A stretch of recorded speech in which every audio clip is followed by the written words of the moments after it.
આપણે આ 21 પત્તાથી બાજી પત્તાની નવી મેજિક કરીશું જે તમને જોઈ મજા આવશે. આમાંથી એક પત્તું ચૂઝ કરી લો, તમે મનમાં વિચારી લો ગમે તે એક પત્તું. 21 પત્તા છે, વિચારી લીધું? બતાવી દો.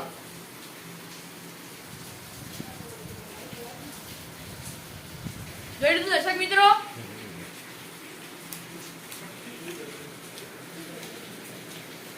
યાદ રાખજો કે તમારું પત્તું કયું હતું અને કયા ભાગમાં આવ્યું.